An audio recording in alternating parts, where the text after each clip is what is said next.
Good morning बच्चों। तो कैसे हैं आप सभी। हमने पिछले जो वीडियो है उसमें क्लास 8 के चैप्टर नंबर 8 का इंट्रोडक्शन शुरू किया था और उसमें हमने पढ़ा था इंक्रीज इन परसेंटेज। ठीक है, तो किसी भी प्राइस में कोई भी अमाउंट है, suppose I am having certain amount और उसमें मैंने किसी परसेंटेज से इंक्रीज किया है। ठीक है, इंक्रीज इन परसेंटेज को उसमें ऐड कैसे करेंगे हमने वो चीज़ सीखा था।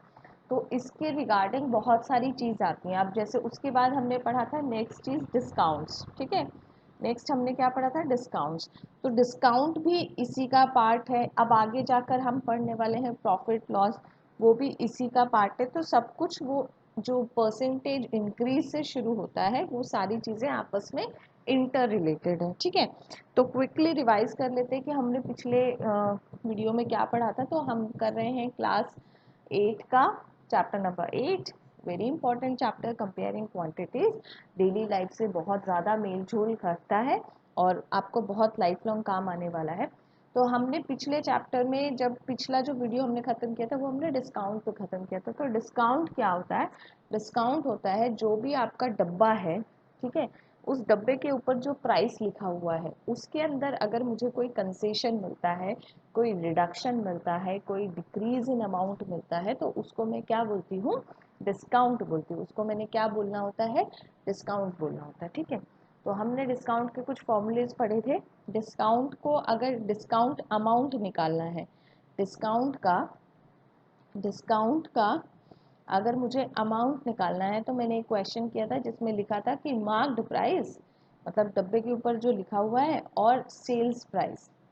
ठीक है, तो मतलब जितने में मैंने बेचा उसको। ठीक है, तो इन दोनों के बीच का जो डिफरेंस होता है उसको मैंने क्या कहा है, डिस्काउंट अमाउंट। अगर डिस्काउंट का परसेंटेज निकालना है तो भाई वो डिस्काउंट परसेंटेज जो मिलेगा वो किस पर मिलता है, मुझे मार्क्ड प्राइस पर मिलता है। किस पर मिलता है, मार्क्ड प्राइस पर मिलता है। चलो, तो आज हम कुछ परसेंटेजेस से रिलेटेड चीज़ें पढ़ने वाले हैं कि परसेंटेज, डिस्काउंट का परसेंटेज अगर दिया हो तो हम कैसे निकालेंगे बिलिंग अमाउंट वगैरह। ठीक है, तो इन पे बेस्ड कुछ क्वेश्चंस करने वाले हैं इन द सिंपल टर्म्स। ठीक है, तो अनिल जो है, हाँ, अमाउंट कैलकुलेट करना है कि मुझे डिस्काउंट में हाइक होगा तो कितना अमाउंट होगा, उन सब में वो सारी चीज़ें मुझे कैलकुलेट करनी है। ठीक है, तो सबसे पहला जो एग्जाम्पल है, अब देखो इन चीज़ों को समझाने के लिए एग्जाम्पल की तो ज़रूरत पड़ेगी, तो इसलिए एग्जाम्पल लेके समझा रही हूँ। तो अनिल जो है, अनिल ने क्या किया, पेयर ऑफ शूज़ लेकर आया। भाई एक जोड़ा जूता लेकर आया, कितने रुपए में, 650 रुपये में। ठीक है, तो 650 में दुकानदार ने उसको बोला कि भैया आप हर बार यहीं से आते हो, आप इतने जोड़ा जूते लेके गए, तो चलो तो मैं आपको डिस्काउंट दे देता हूँ 10% का। तो ये बताओ दुकानदार ने कितने रुपए का बिल बनाकर दिया अनिल को, ये बताना है। तो अब क्या करना पड़ेगा भाई, बिलिंग अमाउंट, ठीक है, या फिर जो भी आपका सेल्स प्राइस जिसको बोलते हैं, बिलिंग अमाउंट कितना हो जाएगा, मेरे पास मार्क्ड प्राइस, ठीक है, और मार्क्ड प्राइस का मैंने परसेंटेज, देखो डिस्काउंट कैलकुलेट कर रही हूँ किस पे, मार्क्ड प्राइस पे, तो marked price into the discount percentage, तो विच इज़ 10/100। ठीक है, तो सिंपल है। ठीक है, तो ये मेरे को करना है, ये जो अमाउंट आएगा ये मुझे माइनस कर देना है। ठीक है, तो कहाँ से माइनस करना है, एमपी में से माइनस कर देना है ये अमाउंट। ठीक है, तो एमपी माने मार्क्ड प्राइस, तो मार्क्ड प्राइस मेरे पास कितना था, 650 रुपया। अब 10% निकाल लेना है 650 रुपये का। ठीक है, तो ये हो गया 65 रुपीज़। तो 650 रुपये में से 65 रुपीज़ का डिस्काउंट देने के बाद मैंने जो ना जूतों के लिए कितना पे किया अनिल ने, भाई 585 उसने पे किया। ठीक है, कितना पे किया उसने, 585 पे किया। ऐसे ही शिल्पा जो है, शिल्पा ने नया मोबाइल लिया 15,000 का। ठीक है, अब उसने कितना लिया, 15,000 का, पर उसको कोई डिस्काउंट नहीं मिला। और वो भाई रूरल एरिया में रहती थी, गांव के एरिया में रहती थी, तो वहाँ पर उसको डिलीवरी चार्जेस और लगे, क्योंकि रोड वगैरह बहुत ख़राब था तो कोई जाने को तैयार नहीं था, तो उसका डिलीवरी चार्जेस लगे। कितना डिलीवरी चार्जेस लगा, 2% का डिलीवरी चार्ज लगा। तो बताओ भाई उसका बिलिंग अमाउंट कितना होगा। ठीक है, देखो डिस्काउंट के केस में तो हम मार्क्ड प्राइस में से माइनस करते हैं, पर जहाँ पर डिलीवरी चार्जेस सरप्लस चार्जेस लगेगा वो हमने उसमें ऐड करना पड़ेगा, ठीक है। तो चलो भाई करते हैं। हाँ, तो ये हो जाएगा बिलिंग अमाउंट। देखो क्वेश्चन को पढ़ना इसीलिए ज़रूरी है कि आपको समझ में आएगा कि आपको चीज़ ऐड करनी है कि सब्ट्रैक्ट करनी है। तो सबसे पहले क्या है मेरा मार्क्ड प्राइस MP माइनस, अब डिस्काउंट तो है नहीं तो माइनस क्यों करेंगे, सरप्लस चार्जेस है भाई, डिलीवरी चार्जेस है, तो मार्क्ड प्राइस का 2% निकाल लेना है हमने, ठीक है, उतना हमने ऐड कर देना है उसमें। तो मार्क्ड प्राइस कितना है मेरे पास 15,000 रुपये, ठीक है। 15,000 रुपये का 2% और निकाल लिया, तो 2 0 से 2 0 कट गए, 15 दूने ये हो गया 15,000, और ये कितना हो जाएगा भाई 30 और 1 0 300 रुपये एक्स्ट्रा लग गए, है ना। तो वो जो 300 रुपये ऑटो वाले ने लिए थे वो उन भैया ने ले लिए आपके डिलीवरी चार्जेस, और आपको पे करना पड़ेगा, आपको कितना पे करना पड़ेगा 15,300 रुपये, ठीक है। तो ये हो गया। अब इसके बाद नेक्स्ट जो चीज़ इस चैप्टर में आएगी that is very important, profit and loss, ठीक है। क्या आएगा प्रॉफिट एंड लॉस, ठीक है। तो देखो अब क्या होगा, किसी भी चीज़ को बाइंग और सेलिंग, ठीक है, तो सेलिंग का मतलब बेचना, कॉस्ट प्राइस, अब यहाँ पर होगा बाइंग और सेलिंग, ठीक है। तो किसी चीज़ को अगर मैं बेच रही हूँ तो वो जो मेरा प्राइस हो जाएगा दैट इज़ सेलिंग प्राइस, ठीक है। कौन सा वाला, जिस चीज़ को जितने अमाउंट में मैं उसको दे रही हूँ, ठीक है, दैट इज सेलिंग प्राइस। मैंने जितने अमाउंट में ख़रीदा है वो मेरा क्या हो जाएगा कॉस्ट प्राइस, ठीक है। मैंने किसी से मान लो मैंने एक सेकेंड हैंड टीवी ख़रीदा, ठीक है, मैंने सेकेंड हैंड टीवी ख़रीदा 10,000 में, ठीक है। अब उसमें मैंने थोड़ा सुंदर वुंदर बना दिया उसको, और फिर मैंने सामने वाले बंदे को बेच दिया, किसी एक और को बेच दिया 15,000 में, ठीक है। तो मेरा कॉस्ट प्राइस कितना हो जाएगा 10,000 रुपये, और मेरा सेलिंग प्राइस कितना हो जाएगा 15,000 रुपये, और मैंने मुनाफा कितने का कमाया भाई, मुनाफा क्या हो जाएगा इन दोनों के बीच का डिफरेंस, तो कितने का डिफरेंस हो जाएगा 5,000 का डिफरेंस है। और अगर सेलिंग प्राइस ज़्यादा है, सेलिंग प्राइस अगर ज़्यादा है का मतलब मुझे मुनाफा हुआ है, और अगर कॉस्ट प्राइस ज़्यादा है तो मुझे क्या हुआ है भाई घाटा हुआ है, ठीक है। तो मैंने क्या किया, मैंने एक और चीज़ खरीदी, ठीक है, सपोज करो मैंने पेंसिल खरीदी, ठीक है, मैंने 10 पेंसिल खरीदी, कितने की खरीदी मैंने 10 पेंसिल 100 रुपये की खरीदी, ठीक है, मैंने खरीदी। अब मैंने उनको बेचने की कोशिश करी पर लॉकडाउन हो गया, तो मेरे को कोई ले ही नहीं रहा था पेंसिल, तो मुझे वो पेंसिल जो है वो एक पेंसिल 8 रुपये की बेचनी पड़ी, तो मेरे पास टोटल आए 80 रुपये, ठीक है। तो यहाँ पर देखो कॉस्ट प्राइस मैंने खरीदी तो 100 में थी, पर वो पेंसिल मैंने बेची कितने में 80 में बेची, मैंने सारी पेंसिल्स को मैंने 80 में बेचा। तो यहाँ पर मेरे पास जो डिफरेंस आया दैट इज़ 20 रुपीज़, पर ये डिफरेंस कैसा आ गया मेरे पास भाई, कॉस्ट प्राइस ज़्यादा हो गया और सेलिंग प्राइस कम हो गया, तो ये डिफरेंस नेगेटिव आ गया। तो जब नेगेटिव डिफरेंस आ जाता है क्या समझ लो मुझे क्या हो गया भाई घाटा हो गया, लॉस हो गया, ठीक है। तो अब इन चीज़ों के देखो ये जो ऐसे येलो में मिलेंगे ये आपको फॉर्मूला है, ठीक है। तो ये आपके फॉर्मूला है, फॉर्मूलाज आपके क्या कह रहे हैं मैं यहाँ पर लिख देती हूँ फॉर्मूलाज। तो सबसे पहले तो ये है प्रॉफिट अमाउंट, ठीक है, तो किसी भी चीज़ का प्रॉफिट अमाउंट मतलब कितने रुपए का मुझे फ़ायदा हुआ है वो क्या होगा SP माइनस CP, मतलब selling price minus cost price, ठीक है। अब उसका अगर परसेंटेज मुझे निकालना पड़ जाए, ठीक है, क्या निकालना पड़ जाए परसेंटेज निकालना पड़ जाए, प्रॉफिट परसेंट कितना होगा भाई, परसेंटेज में पूछते हैं ना बताओ मुझे कितना, तो उसका फॉर्मूला क्या होगा, ये जो है SP minus CP by CP into 100, क्या हो जाएगा ये फॉर्मूला हो जाएगा। और अगर इसको शॉर्ट में लिखना चाहो तो profit by cost price into 100, ठीक है। तो जितना प्रॉफिट है वो लिख दिया बाय कॉस्ट प्राइस इनटू 100, ठीक है। अब लॉस का देखो फॉर्मूला तो एक ही होता है, आप लॉस का लगा लो या प्रॉफिट का लगा लो। अगर आपने प्रॉफिट का फॉर्मूला याद है, अगर आपका आंसर यहाँ पर नेगेटिव आए, देखो मैं तो सजेस्ट करूँगी कि लॉस के फॉर्मूले ना याद करो, अगर यहाँ पर आपका आंसर नेगेटिव आता है तो समझ लो आपको क्या हो जाएगा लॉस हो जाएगा। एक ही फॉर्मूले से आपका काम चल जाएगा, प्रॉफिट के फॉर्मूले से लॉस का काम भी आपका चल जाएगा, ठीक है। तो दैट इज़ योर चॉइस। आप चाहते हो तो इसमें क्या हो जाएगा, इसमें CP माइनस SP हो जाएगा, और इसका लॉस परसेंटेज कैलकुलेट करने के लिए CP minus SP by CP into 100।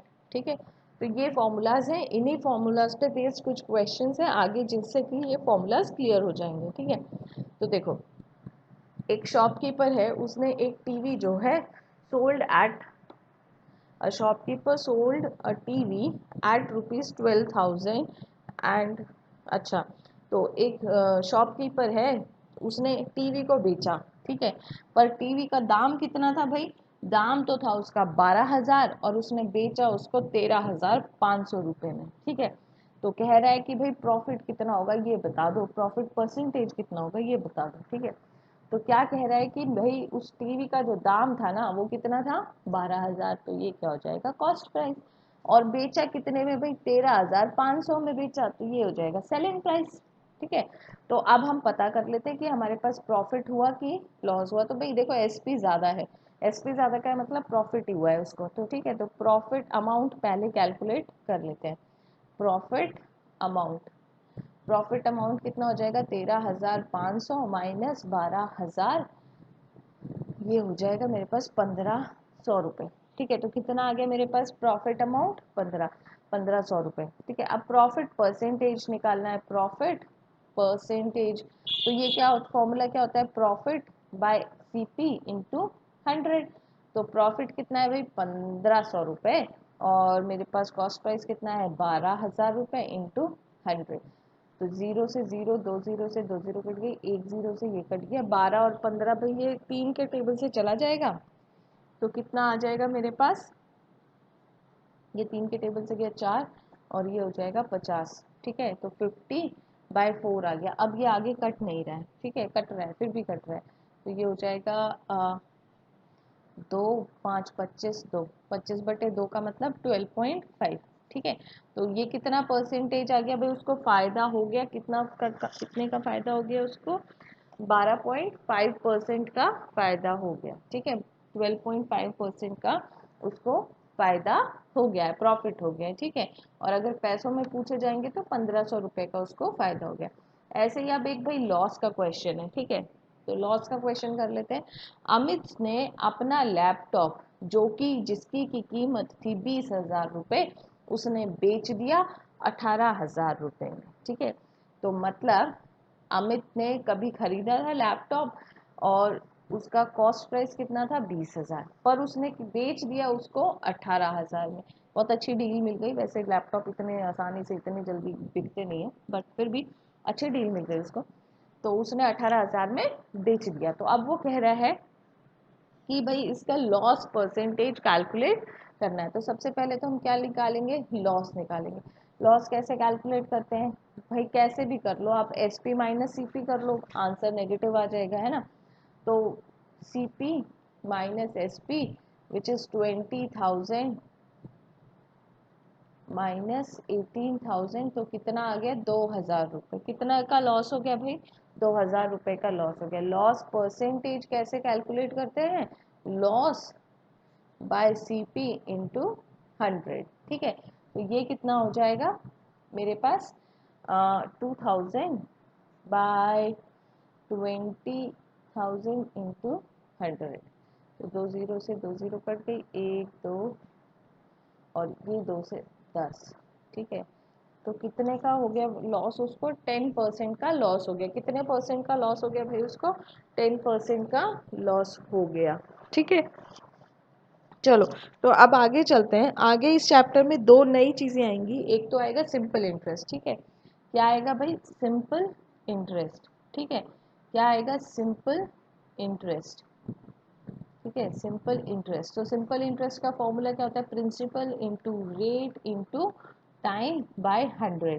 ठीक है, तो ये क्या होता है, ये बैंकों में यूज़ होता है। ठीक है, मैंने कुछ अमाउंट बैंक में जमा कर दिया, मैंने 100 रुपया बैंक में जमा कर दिया, कितने रेट पर, बैंक वाला कुछ रेट देगा मुझे, तो 10% के रेट पर, और कितने साल के लिए भाई, 1 साल के लिए कर दिया, तो मुझको कितना इंटरेस्ट मिलेगा। ठीक है, तो मुझे कितना इंटरेस्ट मिलेगा, 10 रुपया इंटरेस्ट मिलेगा। ठीक है, तो जब 1 साल बाद में वो पैसा निकालूंगी तो मैंने जमा कितना किया था, 100 रुपये, पर मुझे वापस कितना मिलेगा, 110 रुपये। तो इसको बोला जाता है सिंपल इंटरेस्ट। इसको क्या बोला जाता है, सिंपल इंटरेस्ट। ठीक है, अब इसके बाद एक और आएगा which is known as compound interest. ठीक है, तो कंपाउंड इंटरेस्ट का मतलब होता है चक्रवर्ती ब्याज। ठीक है, अब इसमें हमें और भी फायदा होता है। ठीक है, तो इसका जो फॉर्मूला होता है ना, वो फॉर्मूला होता है प्रिंसिपल अमाउंट कैलकुलेट करते हैं। देखो इसमें हम क्या कैलकुलेट करें, सिंपल इंटरेस्ट ही कैलकुलेट करें, पर इसमें हम क्या कैलकुलेट करें, अमाउंट, मतलब टोटल अमाउंट बैंक मुझे देगा वापस। ठीक है, तो प्रिंसिपल 1 प्लस रेट बाय 100, और यहाँ पर ये जो है ये टाइम है। इस टाइम को कई जगह एन से भी रिप्रेजेंट किया होगा, तो टाइम और एन का मतलब सेम ही होता है। ठीक है, तो प्रिंसिपल सपोज अब देखो ऊपर वाले का ही कैलकुलेट कर रही हूँ, तो ऊपर वाले का कितना था मेरा भाई, 100 था, प्रिंसिपल 100 था। ठीक है, और ये कितना है 1 प्लस रेट कितना था 10 बाय 100, और टाइम कितना था 1 साल। तो ये कट गया भाई, है ना, तो यहाँ पर आ गया मेरे पास 100 इंटू 11/10। अब किसी को ये 11/10 नहीं समझ में आया तो ये ऐसे हो जाएगा। हम्म, ये 11/10 कैसे आया, इसको यहाँ पर लेके गई तो ये 10 plus 1/10 which is equal to 11/10। ठीक है, इसको अब ये एक जीरो से एक जीरो कट गया, तो ये कितना हो जाएगा मेरे पास 110। तो मेरे पास टोटल अमाउंट कितना हो जाएगा 110। तो देखो कंपाउंड इंटरेस्ट में और सिंपल इंटरेस्ट में अगर आप सिर्फ चीज़ 1 साल के लिए रखेंगे, ठीक है, 1 साल के लिए रखेंगे तो कोई फ़ायदा नहीं होगा आपको। कंपाउंड इंटरेस्ट में फ़ायदा कब होता है, जब आप चीज़ 1 साल से ज़्यादा के लिए रखते हैं, क्योंकि अब आपका प्रिंसिपल कंपाउंड देखो सिंपल इंटरेस्ट में तो आपका प्रिंसिपल हमेशा 100 ही रहेगा, आप इसको 2 साल के लिए भी करेंगे तो ये भी 100 ही रहेगा। पर अगर आप कंपाउंड इंटरेस्ट में इसको 2 साल के लिए कर देंगे तो ये कितना हो जाएगा, इस बार प्रिंसिपल चेंज होकर 110 रुपया हो जाएगा। कितना हो जाएगा प्रिंसिपल भाई, 110 रुपये हो जाएगा। ठीक है, तो आई होप ये सारी चीज़ें आपको क्लियर हुई होंगी। कुछ चीज़ें जो क्लियर नहीं होंगी वो क्वेश्चन आंसर सॉल्व करेंगे तब क्लियर हो जाएंगी। तो अब नेक्स्ट वीडियो में हम एक्सरसाइज के साथ मिलेंगे, तब तक सभी बच्चे अपना ध्यान रखेंगे और पढ़ाई करते रहेंगे। थैंक यू बच्चों।